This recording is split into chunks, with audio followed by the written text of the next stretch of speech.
నమస్తే సార్. నమస్తే సార్. ఏంటి సార్ మోకాల నొప్పి అని మనం ఏదైనా హాస్పిటల్కి వెళ్తే ఈ టెస్ట్ అని ఆ టెస్ట్ అని ఈ మెడిసిన్ అనేసి చాలా రకాల మెడిసిన్స్ వాడేసి వేలల్లో ఖర్చు అయిపోతున్న రోజులు ఇవి. కానీ మీరు అసలు ఖర్చు లేకుండా మోకాల నొప్పుల్ని కంట్రోల్ చేయొచ్చు అనేసి చెప్తున్నారు. అది ఎలా సాధ్యం? ఏంటి మీ దగ్గర ఉన్న చిట్కా? చాలా మంచి ప్రశ్నమ్మా. మీరు అన్నట్లు ₹1000 ₹1,00,000 ఖర్చు పెట్టుకునేటువంటి పరిస్థితి అమ్మా మోకాళ్ళ నొప్పుల సమస్య. రెండవది పూర్వకాలము వయస్సు వచ్చినటువంటి వాళ్ళలో ఉండేటువంటి సమస్య అయితే ఈ రోజుల్లో 25 సంవత్సరాల నుంచే చాలా మందిలో మొదలయ్యేటువంటి పరిస్థితి ఏర్పడుతుందమ్మా. దీనికి 1,00,000 కారణాలు. మరి ఈ మోకాళ్ళ నొప్పుల సమస్యకి ఖర్చు లేని వైద్యాలు చాలా చాలా ఉన్నాయమ్మా. ఇప్పుడు ఒక వైద్యం గురించి చెప్తాను చూడమ్మా. పైసా అంటే పైసా ఖర్చు అక్కర్లేదమ్మా. చాలా చక్కటి ప్రయోజనం చేకూరుతుంది. కేవలం అవగాహన కలిగి ఉంటే చాలు. దీనిలో ఎలాంటి సైడ్ ఎఫెక్ట్స్ ఉండవు, అన్ని సైడ్ బెనిఫిట్స్ కూడా ఉంటాయమ్మా. అవి కూడా నేను చెప్తాను. రోజు ఒక్కసారి మా సమస్య తీవ్రంగా ఉంటే రోజు 2 సార్లు కూడా ఈ యొక్క ఔషధాన్ని వాడుకోవచ్చు. సమస్య కొద్దిగా ఉంటే జస్ట్ ఒక్కసారి సరిపోతుందమ్మా. ఉదయం పరిగడుపున వాడుకోవచ్చు, లేకపోతే రాత్రి పడుకునేటప్పుడు వాడుకోవచ్చు. లేకపోతే సమస్యకి ఎక్కువగా ఉంటే కొన్నాళ్ళ పాటు 2 టైమ్స్ వాడేసేసి తర్వాత ఒక్కసారి వాడుకున్నా సరిపోతుందమ్మా. మన చాయిస్ అది కూడా. సో ఎలాగంటే అమ్మా, ఒక 250 ml వాటర్ తీసుకోవాలమ్మా. ఒక పాత్రలో 250 ml వాటర్ తీసుకొని, పారిజాతం ఆకులు మీకు తెలుసు కదమ్మా. గ్రామాలు పట్టణాలు నగరాలతో నిమిత్తం లేకుండా ఎక్కడ పడితే ఇక్కడ పారిజాతం చెట్లు ఉంటాయమ్మా. సో ఆ పారిజాతం ఆకులు జస్ట్ 2 కానీ 3 కానీ తీసుకోవాలమ్మా. ఆకులు చిన్నగా ఉంటే 3 తీసుకోవచ్చు, ఆకులు పెద్దవైతే 2 సరిపోతాయి. 2-3 ఆకులు తీసుకుంటే సరిపోతుంది. అవి చిన్న చిన్న ముక్కలుగా చేసేసి ఆ నీళ్ళలో వేసేయాలమ్మా. 250 ml వాటర్లో 2 లేదా 3 పారిజాతం ఆకుల్ని శుభ్రం చేసేసి చిన్న చిన్న ముక్కలు చేసేసి అందులో వేసేసి ఇంచుమించు ఒక 50 to 100 ml నీళ్లు మీరేటట్టు మరిగించుకోవాలమ్మా. అప్రాక్సిమేట్గా. సో 50 to 100 ml నీళ్లు మీరేటట్టు మరిగించేసేసి దించేసేసి ఫిల్టర్ చేయాలమ్మా.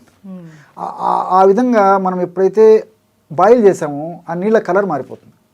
అంటే పారిజాతం ఆకులు ఉన్నటువంటి ఆ సుగుణాలు, ఔషధ గుణాలన్నీ నీళ్ళలోకి వచ్చేస్తాయమ్మా. సో గోరువెచ్చగా ఉన్నప్పుడు ఫిల్టర్ చేసేసి అందులో ఒక 500 మిల్లీగ్రాముల నుంచి 1 గ్రామ్ ఉప్పు వేయాలమ్మా. సాల్ట్. ఇక్కడ మీకు సందేహం రావచ్చు, బీపీ పేషెంట్లు ఎక్కువగా సార్ సాల్ట్ వాడకూడదు అంటారు. సో కొద్దిగా సాల్ట్ వాడుకోవడం వల్ల ఎలాంటి ఇబ్బంది ఉండదమ్మా. వాళ్ళకు మరీ సందేహం ఉంటే ఒక 2 చిటికలు 2 పించెస్ మిరియాల పొడి వేసుకోవచ్చమ్మా. ఉప్పుతో పాటు ఉప్పు లేకుండా కూడా వాడుకోవచ్చు. ఉప్పు వేసుకుంటే మిరియాల అవసరం ఉండదు, మిరియాలు వేసుకుంటే ఉప్పు అవసరం ఉండదు. కాబట్టి అలాగే ఏదో ఒకటి సరిపోతుంది. జనరల్గా అయితే ఉప్పు వాడుతుంటారు. అదే ఇట్లా ఏదైనా డౌట్ ఉన్నటువంటి వాళ్ళైతే జస్ట్ మిరియాల పొడి సరిపోతుంది. షుగర్ లేనటువంటి వాళ్ళైతే ఇందులో తేనె యాడ్ చేసుకోవచ్చు. షుగర్ ఉంటే తేనె వద్దమ్మా. సో ఈ యొక్క ఔషధాన్ని 1 డోసుగా వాడుకోవాలి. ఇట్లా రెగ్యులర్గా వాడుకోవడం వల్ల చాలా త్వరగా ఆ మెడిసిన్లో ఉన్నటువంటి ఔషధ గుణాలన్నీ దేహంలో పనిచేసేసి మోకాళ్ళ నొప్పులకు కారణభూతమైనటువంటి వివిధ అంశాల యొక్క ప్రభావాన్ని నిర్వీర్యం చేసేసి నొప్పులు తగ్గిపోతాయమ్మా. సేఫ్టీ. సో ఇక్కడ ఎలా ఇదవుతుందంటమ్మా, ఈ మోకాళ్ళ నొప్పుల సమస్య ఉన్నటువంటి వాళ్ళలో ఇన్ఫ్లమేషన్ ప్రక్రియ జరుగుతుంటుందమ్మా. అదొక ప్రాసెస్ అనమాట. ఆ ఇన్ఫ్లమేషన్ ప్రక్రియ జరిగేటప్పుడు TNF ఆల్ఫా, అదేవిధంగా సైటోకైన్స్, ఇలాంటి అనేక రకాలైనటువంటి రసాయన పదార్థాలు అక్కడ ఉత్పత్తి అవుతుంటాయమ్మా. ప్రోస్టాగ్లాండిన్స్ ఇవన్నీ కూడా ఉత్పత్తి అయ్యే కొద్దీ నొప్పి, పోటు, సలుపు, బాధ ఇలాంటివన్నీ అసౌకర్యాలు కలుగుతుంటాయమ్మా. సో ఈ యొక్క పదార్థాన్ని ఈ పద్ధతిలో వాడుకోవడం వల్ల, అంటే పారిజాతం కషాయాన్ని ఈ పద్ధతిలో వాడుకోవడం వల్ల ఏం చేస్తుందమ్మా, ఆ యొక్క హానికారకమైనటువంటి పదార్థాల యొక్క ఉత్పత్తిని తగ్గించేస్తుందమ్మా. అట్లే అవి చేసేటువంటి హాని అంటే నొప్పి, పోటు, సలుపు ఇవన్నీ దానివల్లనే కలుగుతున్నాయి. కాబట్టి ఆ యొక్క శక్తిని నిర్వీర్యం చేసేస్తుంది, ఉత్పత్తి తగ్గిస్తుంది. అవి చేసేటువంటి ఆ దుర్లక్షణాలు ఏవైతే అవి కలగజేస్తాయి ఆ దుర్లక్షణాలు కూడా తగ్గించేస్తాయి. కాబట్టి సేఫ్టీగా పనిచేస్తుంది. రెండోది ఏంటంటే, ఈ మోకాళ్ళ భాగంలో ఈ నొప్పినటువంటి వాళ్ళలో కండరాలకు ఈ యొక్క ఎంజైమ్స్ ఉత్పత్తి సరిగ్గా లేకపోవడం చేత కండరాలు బాగా స్టిఫ్గా తయారైపోతాయి. గుజ్జు అన్నది తగ్గిపోతుంది. అది కీళ్ళమ్మా. ఈ మోకాళ్ళ భాగంలో కండరాలలో ఈ ఎంజైమ్ సరిగా ఉత్పత్తి కాకపోవడం వల్ల ఎంజైమ్స్ ఈ మజిల్స్ సరిగ్గా రిలాక్స్ కాలేవు, గట్టిగా పట్టేసి ఉంటుంది అన్నమాట. దానివల్ల బాధ ఉంటుంది. సో దాన్ని తగ్గించేటువంటి పరిస్థితి ఈ యొక్క పారిజాతం కషాయం చేస్తున్నాము. రెండోది ఏంటంటే, ఈ మోకాలు భాగంలో ఉన్నటువంటి నేను ఇంతకుముందు చెప్పినట్లు ఈ యొక్క కండరాలని నార్మల్గా చేయడమే కాకుండా ఆ మోకాళ్ళ భాగంలో ఉన్నటువంటి ఎముకల్లో ఉన్నటువంటి సమస్యను తొలగిస్తుంది. అదేవిధంగా రెండు ఎముకల మధ్యలో ఉన్నటువంటి ఆ కీళ్ళలో ఉన్నటువంటి సమస్యను తొలగిస్తుంది. అంతేకాకుండా గుజ్జును బాగా ఉత్పత్తి చేసేందుకు ఇది ఉపయోగపడుతుంది. గుజ్జు త్వరగా అరగకుండా ఉండేందుకు ఇది ఉపయోగపడుతుంది. అదేవిధంగా గుజ్జు ఇంతకుముందు చెప్పినట్టు చక్కగా ప్రొడ్యూస్ అయ్యేందుకమ్మా మోకాళ్ళ భాగంలో. అట్నే కార్ట్లేజ్ అనేటువంటి మృదులాస్తి ఉంటుందమ్మా ఆ రెండు ఎముకల మధ్యలో. ఆ కార్ట్లేజ్ని కూడా బాగా రక్షించేందుకు ఉపయోగపడుతుందమ్మా. దీనివల్ల మల్టిపుల్ బెనిఫిట్స్ ఉన్నాయి, చాలా బెనిఫిట్స్ ఉన్నాయి. మోకాలకు సంబంధించిన ప్రతి ప్రాబ్లం మనకు క్లియర్ అయిపోయింది. రెండోది ఏంటంటే ఆధునికంగా మనం ఆలోచించినప్పటికమ్మా ఇందులో ఆస్పిరిన్ లాంటి ఒక పదార్థం ఉందమ్మా, మిథైల్ శాలిసిలేట్ అని చెప్పి చెప్తుంటారు సర్వసాధారణంగా.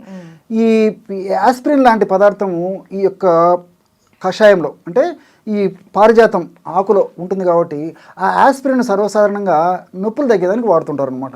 NSAID అంటారు అనమాట, non steroidal anti inflammatory drugs అని చెప్పేసి ఆధునికంగా ఇంగ్లీష్ వైద్యంలో వాడుతుంటారమ్మా.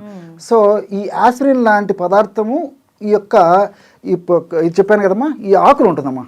సో ఆకులు మనం కషాయ రూపంలో ఇవి వాడుకుంటున్నాం కాబట్టి ఈ కషాయంలో కూడా ఆ యొక్క కెమికల్ వస్తుంది కాబట్టి నొప్పి తగ్గేందుకు ఉపయోగపడుతుంది. అందులో ఇంకోటి అంటే న్యాచురల్గా మనం బాడీకి అందజేస్తున్నాం కాబట్టి సైడ్ ఎఫెక్ట్స్ ఉండవు, అన్ని సైడ్ బెనిఫిట్స్ ఉంటాయమ్మా. కాబట్టి ఎక్కువ రోజులు వాడినా ఇబ్బంది ఉండదు, కాబట్టి దీనివల్ల ప్రాబ్లం ఉండదు, అన్ని సైడ్ బెనిఫిట్స్ ఉంటాయి కాబట్టి క్షేమదాయకంగా వాడుకోవచ్చు. మీరు అడిగినట్లే పైసా అంటే పైసా ఖర్చు ఉండదు, ఎక్కడికి కాకపోతే కేవలం ఒక కషాయనే తాగొచ్చమ్మా. ఉప్పు తర్వాత మిరియాల పొడి లేదన్నా ఉడకబెట్టుకుని తాగినా సరిపోతుంది, ఫలితం అయితే మంచి ఫలితం కలుగుతుంది. అవును సార్. అండ్ సార్ ఫైనల్గా సింపుల్గా ఈ మోకాల నొప్పితో బాధపడే వాళ్ళు ఎలాంటి ఫుడ్ తీసుకుంటే వాళ్ళకి మోకాలలో బలం చేకూరుతుందో చెప్తారా? బాగా కాల్షియం రిచ్డ్ ఫుడ్ బాగా తీసుకోవాలమ్మా. కాల్షియం బాగా ఉన్నటువంటి ఆహార పదార్థాలు బాగా తీసుకోవాలి. దీనికి తోడేమంటే ఈ డ్రై ఫ్రూట్స్, డ్రై నట్స్ ఇలాంటివి బాగా తీసుకుంటున్నామమ్మా. వీటన్నిటికి తోడు మనకు సీజన్లో దొరికేటువంటి ఫ్రూట్స్ బాగా తీసుకోవాలమ్మా. అంటే కొన్ని సందర్భాలు అంటే ఇప్పుడు షుగర్ పేషెంట్స్ ఉంటారు, కొన్ని ఫ్రూట్స్ తినకూడదు, అలాంటి వాళ్ళు తినదగిన ఫ్రూట్స్ తినాలి. అట్లా ఆయా వ్యాధులు ఉన్నటువంటి వాళ్ళు తినకూడనటువంటి ఫ్రూట్స్ అయితే తినకూడదు, కానీ మిగతా ఫ్రూట్స్ అన్ని తినొచ్చమ్మా. జనరల్గా ఏ సమస్య లేనటువంటి వాళ్ళు, కేవలం మోకాళ్ళ నొప్పుల సమస్య ఉన్నటువంటి వాళ్ళు అన్ని ఫ్రూట్స్ తీసుకోవచ్చమ్మా. ఈ విధంగా డ్రై నట్స్, డ్రై ఫ్రూట్స్, అదేవిధంగా మనకు డైలీ లభించేటువంటి ఈ సీజనల్ ఫ్రూట్స్ ఇవన్నీ తీసుకోవచ్చు. రెండవది ఏమంటే దుంపకూరలు ఎంత దూరంగా ఉంటే అంత మంచిదమ్మా. దుంపకూరలు వాడుకోవడం వల్ల ఈ మోకాళ్ళ నొప్పులకు సంబంధించినటువంటి కొన్ని రకాలైనటువంటి కెమికల్స్ ఎక్కువగా ఉత్పత్తి అయ్యి దానివల్ల నొప్పులు ఎక్కువైనటువంటి పరిస్థితి ఏర్పడుతుంది. కాబట్టి ఈ దుంపకూరలు ఎంత అవాయిడ్ చేయగలిగితే అంత మంచిది. అదేవిధంగా చన్నీళ్ళు కూడా పనికిరావమ్మా. నార్మల్ టెంపరేచర్ ఉన్నటువంటి వాటర్ తాగుతుండాలి, కానీ ఇలాంటి వాళ్ళు ఈ చన్నీళ్ళు, తర్వాత ఈ ఐస్ వాటర్, కోల్డ్ వాటర్ ఇవి తాగడం వల్ల కూడా నొప్పులు ఒక పట్టాన తగ్గవు, సమస్య మరింత జటిలమైనటువంటి పరిస్థితి ఏర్పడుతుంది. వీటన్నిటితో ఏమంటే ప్రకృతి సిద్ధంగా సహసిద్ధంగా లభించేటువంటి పదార్థాలను ఎక్కువ తీసుకోవడం మంచిదమ్మా. అంటే మనం ఉడకబెట్టడము, వేయించడము, ఫ్రై చేయడము అంటే ఇలాంటి ఇవన్నీ కాకుండా రోజు మనం తీసుకునేటువంటి ఆహార పదార్థంలో కనీసము 40% వరకైనా న్యాచురల్ ఫుడ్ తీసుకోవడం వల్ల ఈ యొక్క సమస్యకు చాలా చక్కటి పరిష్కారం దొరుకుతుందమ్మా. ఈ ఆకుకూరలు తీసుకోవచ్చు, కూరగాయలు తీసుకోవచ్చు. ఆకుకూరల్లో కూడా పుష్కలంగా ఉంటుందమ్మా. ఈ మోకాళ్ళు పోషణకు ఉపయోగపడేటువంటి అనేక రకాలైనటువంటి సూక్ష్మ పోషకాలు కూడా చాలా ఉంటాయి కాబట్టి ఈ ఆకుకూరలు తీసుకోవచ్చు, కూరగాయలు తీసుకోవచ్చు, నేను ఇంతకుముందు చెప్పినట్లు పళ్ళు తీసుకోవచ్చు. వీటన్నిటిలో కూడా ఫైబర్ ఉంటుంది. ఫైబర్ కూడా ప్రత్యక్షంగా పరోక్షంగా మోకాళ్ళ నొప్పులకు ఉపయోగపడుతుందమ్మా. కాబట్టి ఇలాంటి ఆహార పదార్థాలు తీసుకోవడం వల్ల మోకాళ్ళ నొప్పుల సమస్య త్వరగా తగ్గిపోతుంది. ఒకవేళ సమస్య లేకున్నటువంటి వాళ్ళకైతే ఆ సమస్య అంత చిన్న వయసులో రాకుండా కూడా ఉంటాయమ్మా.